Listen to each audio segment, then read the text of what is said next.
Hello there and welcome to Il Salotto Sessions. I am Sara Seravalli, an Italian event organizer with a profound enthusiasm for design and architecture, bringing over 15 years of experience from my work across showrooms in Milan, Paris and London.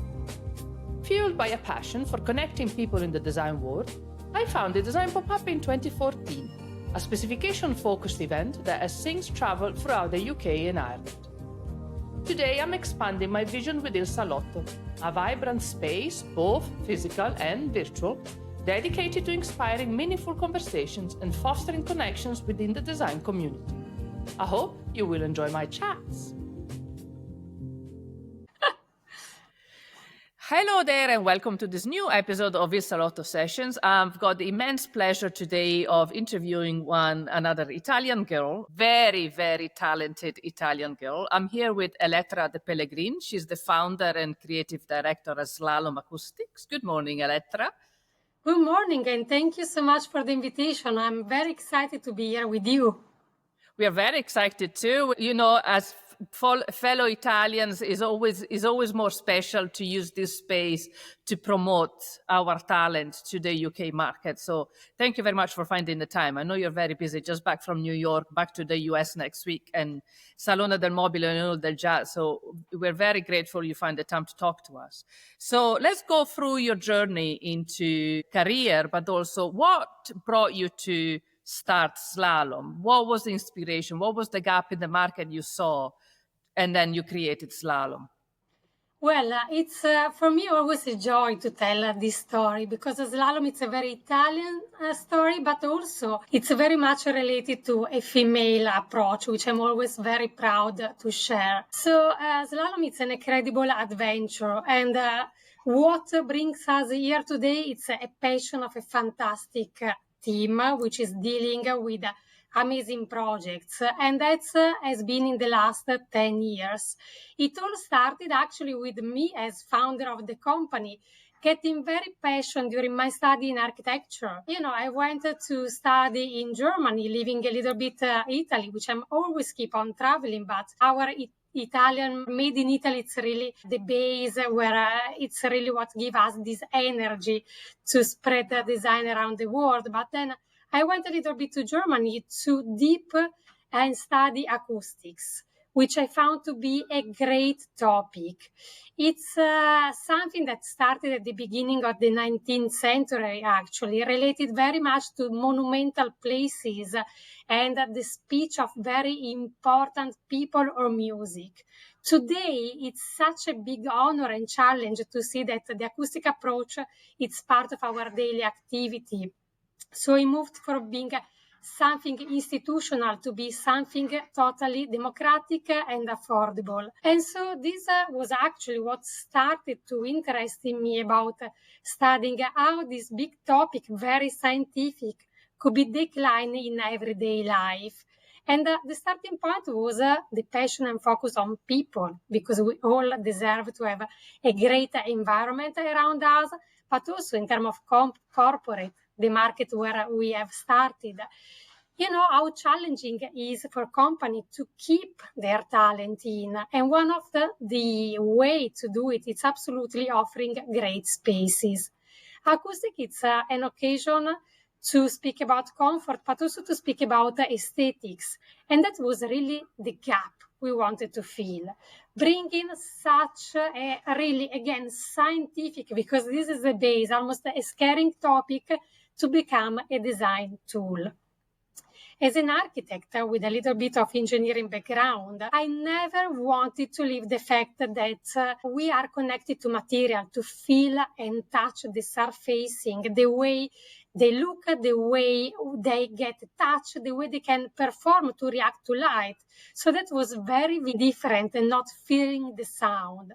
And this is what we always been investigating with research, starting from the universities, working with, again, Germany, but also Politecnico and many international universities to discover how really this topic is related to human, as we even can think about psychoacoustic. And with this word, you can really see how these spaces get into the mood of the people. And we think this is very exciting.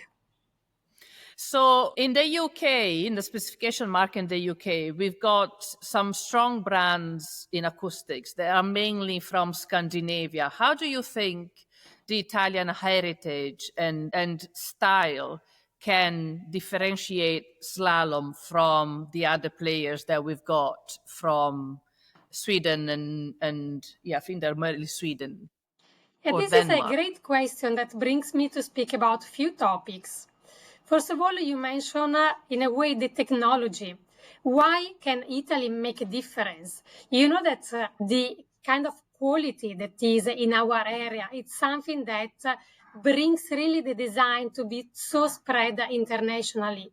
We have a kind of artisanato that you can only find, like passionate people able to create amazing qualitative design in this area. And it's an heritage that is long lasting. We still have young people that are willing to create this exceptional design. And this is part of what slalom does in terms of production. But also we are very industrial. We use a technology that suits huge buildings and specification, which is coming from the automotive. And also in this technology and this industrial attitude, you know how Italy made a difference during the year. So we take advantage of this great base to provide super innovative material. But when I say innovative, I mean that the research, it's also something that we are proud of as Italians. Thanks again to our university, we are able every year to improve the quality of the ingredients we are using. So we are able to do an amazing research about where the materials are coming from, how much energy, how much water we are using. So the consumption, it's a great part of this storytelling. And this is very important to be communicated, but also, you know, Italy, it's very much related to fashion. So the way we jump into the acoustic, it's a way that is almost related to the fashion world in terms of finishing of the textile. For example, we use a lot of the boucle, something that is very much spread around as a trend. Or we have a great collaboration with another Italian brand, Rubelli, working in the last 100 years about quality and way of looking. But let me say that it is not only about the product that, of course, should be certified by innovation, by fire, so by the safe part, by acoustics, so by the performance. This is a very safe base. But I always love to say that this is the beginning of a collaboration to have a great product. Then the part related to the service, it's very important. And in slalom, we share this Italian generosity of working in looking how the project should look, the quality of the project for the people who are going to leave the building. So our technical team, which is composed by really great architects, designer and engineer, it's studying the project from the very beginning of the acoustic study through, you know, a very listening to desire of the people, passing by even great process where we arrive till shop drawings or project management. And this is very important because this is the only way to create a community around the project, which is incredibly important. All those steps are bringing people to the feeling of belonging to a place.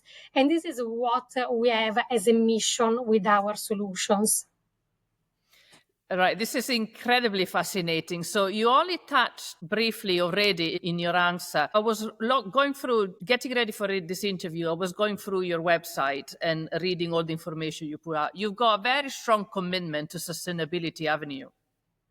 Absolutely, absolutely. When we started Slalom, we wrote down an acoustic manifesto. And the acoustic manifesto is what drives us every day to follow a commitment. And some key words were sustainability or research as a motor. And why? Because we intend a product. We never speak about product, actually. It's a material for architecture, which is becoming space and as a benefit on people. So speaking about how we can affect people's life, it's very important. And if you think, as it's very trendable now, about the food, we exactly always know what are the ingredients. So why do not approach a design material in the same way? So sustainability for us, it's really taking care of creating an honorable supply chain where we select fibers, we select ingredients exactly from where we want them to be. For example, we recently jumped on the research, not only on the regeneration of the material, which was our starting point. We started the recycling plastic bottle, jumping from 50% of post-consume up today to 96, which is a huge percentage, actually the maximum to ensure the quality.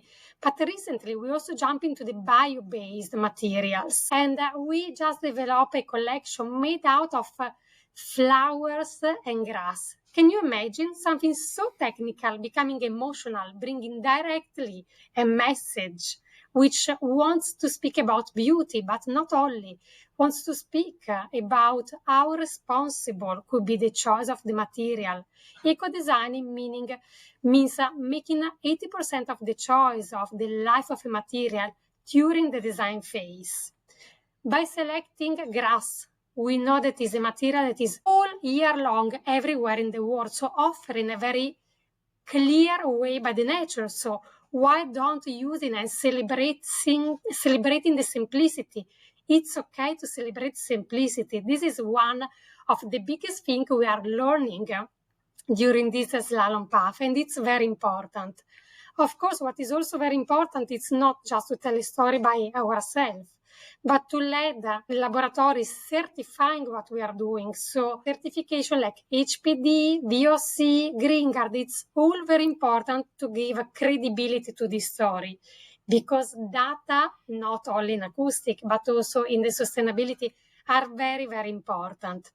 Our commitment as a company also was to start with the sustainability report already 4 years ago, when in Italy nobody knows what that would lead to. It's interesting to see also this relation in between such a certified product, but also a company that has a very clear relationship, for example, with the Agenda 2030. So we know where we want to arrive. We know that sustainability means also to do local action.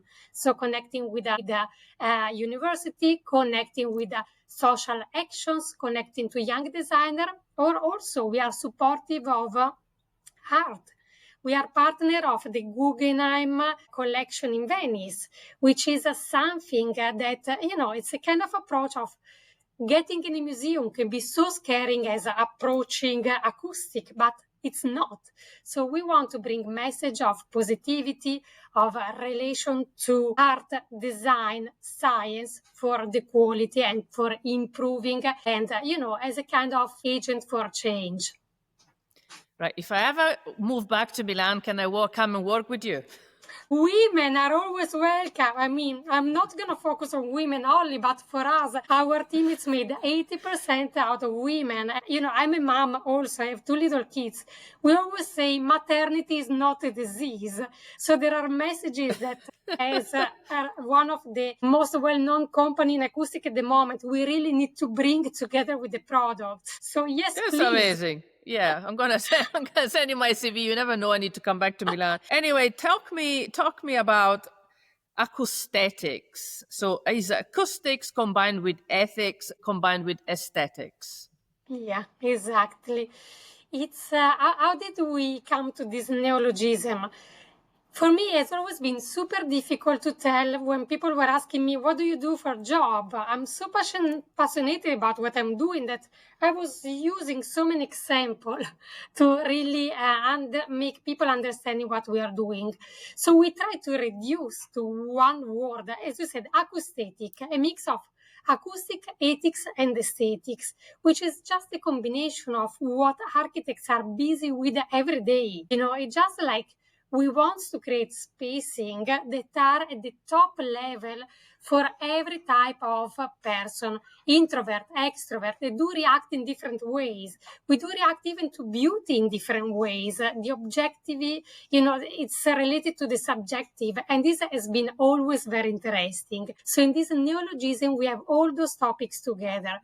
So having a really big knowledge and responsibility of working with green materials, making research, understanding what people would like to be in and be surrounded by, and also create beautiful spaces, because this is always really a way to be connected and to feel better. Listen, you are an architect yourself, and when we were just having a little chat before the starting of the interview, you said you collaborate very closely with architects and specifiers and designers. How is that influencing the product development and the trends that Slalom releases every year? It's the best thing you can do. Stay curious, kind of listening really to desire. It's what makes us process forward. We have quite a huge standard range, but this is only 40% of what we're doing. 60% of our projects is custom oriented. We never say no to a challenge. Either it is a new material, even exploring reflective and not only absorbing, or exploring what is not textile, or a new type of textile, or getting the way to realize a corporate identity, or jumping into residential, jumping to hospitality, school. It's always a different approach. And if you don't stay flexible, that is not going to happen. And then also for us, it's the biggest fun for our team to work closer to these amazing creative people who always have a vision.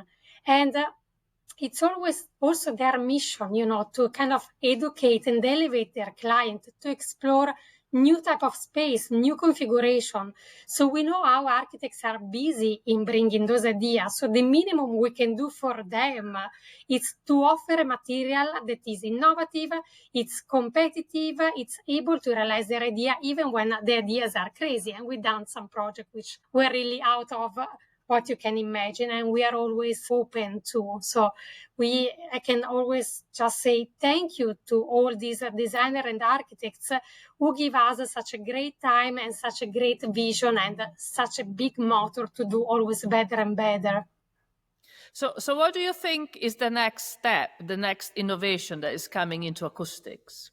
This is a great question as well, and this is what we ask us a lot through the research of universities, studying trends, but also, again, listening to designers and looking into the space. Personally, in Slalom, we think that moving forward will include more and more the possibility to work on new materials, either if this is bio-based, or we just develop a worldwide patent which is combining regenerated material and wood, so hybridation, which is something even getting out of what we expect. Why hybridation? Because hybridation is taking best practices from what is known. So not only working on unknown and jumping, but working to understand what had a good story. So, for example, in this new collection called Woody, we have the experience of the look of the wood, minimizing the use of the material, really trying to work on longevity, but also from the regeneration of the material and the easy application, coming with a second life, a third life, the possibility to reuse the material because they are very flexible, giving also the freedom to every type of installer, to even simple people could easily install, so making it more and more democratic. So don't get scared of imperfection, which is also something we really need to educate ourselves. So we really see that acoustic will be, as the other material, more and more integrated in this sustainable view. One of the other focus we have in Slalom is to really work in understanding that it's not just a world where we are alone, but acoustic material are, for example, the last layer of a facade. So it's a building. We need to work on the sustainability of the building in terms of how many people, how many things will happen there, the flexibility, corporate change quick. Projects are quick, are not longeve, but materials are. So we need to understand how to fill that gap and to be always modern and to be reused. Right, that's amazing. Is there any building you've entered lately? Like I'm thinking about, I don't know, a museum or a theater or something like that. I say, oh my goodness, the acoustics here are terrible. Can I not just come in and redo the whole building? Absolutely, absolutely. But this is more in restaurants. It's Or true. in some office I've been. Actually, it's very interesting to think how acoustic has started. When Sabine was a young professor at Harvard, started to deal with acoustic, that all happened because a lecture room in Harvard was not being usable because the acoustic was terrible. And he started making a comparison in the Sender Theater, which was working amazing. So he started bringing chairs to the lecture room and understanding that materials were making a difference. And this is actually an approach we should have every day. Understanding, first of all, when the acoustic is terrible, and this is happening in many places. Imagine even in airports. So everywhere the acoustic could be improved, and getting the idea that can be solved. It's like a disease. You need first to do an analysis, understanding, and then you can solve it. And with acoustic, it's easy. It's just like an architectural approach. So we really work on that, educating also architects in making prevision of when the acoustic is going to be terrible, because you don't see a terrible acoustic in renders. You need to listen to it. But we are lucky enough to say that recently our world is jumping more and more away from the idea of retrofitting. So the new spaces that are not correct acoustically are less and less. And this is also thanks to the awareness that we are beginning to have about acoustics. Yeah, so there's been, over the last few years, been an increasing talk about neurodiversity. We all have, whether it's a phase on your life or it's just you are neurodivergent, the workplace needs to be more supportive of all of our needs. And acoustics obviously plays a major role in this. You're overstimulated, you just want to go to a quiet room. So your job is actually becoming even more relevant and important these days. That's true. Like we are all different and we are all different every day. Yeah. So there are studies demonstrating that people react differently in the same place.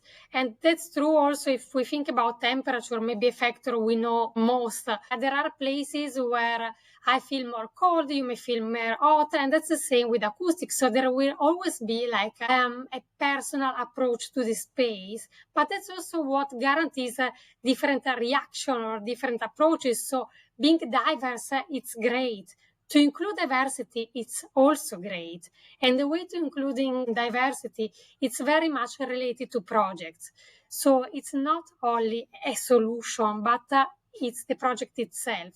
So working close with architects to create space for single, for two people, for a group, to catch up immediately or to think when we are going to meet. So making even a calendar, that's all related to our daily routine or our daily challenge, and acoustic is always involved. The exterior fact of it is at the end even the color. So how you can create an environment or the other thanks to the use of the color, which also it's again related to the time you are going to stay in those spacings. So we are never alone in creating what we are doing. And this is the magic of the space we are creating, and this is the magic of the diversity to be included. Right. Elettra, you are absolutely amazing. Thank you very much for talking to me today. Thank you so much for having us. Thank you for all the great interview you do. I've seen amazing things, so I'm very happy to have been invited, and thanks again. My pleasure. Thank you very much for listening to Il Salotto Sessions. If you enjoyed the chat, please make sure you share with your friends and follow our podcast on Spotify or Apple Podcast. For more information on our events, please visit ilsalotto.design and designpopup.com. You can also find us on Instagram _designpopup and Il Salotto Glasgow as well as LinkedIn. Should you have any feedback, questions or suggestions, please do get in touch at hello@ilsalotto.design. We would love to hear from you. Thank you.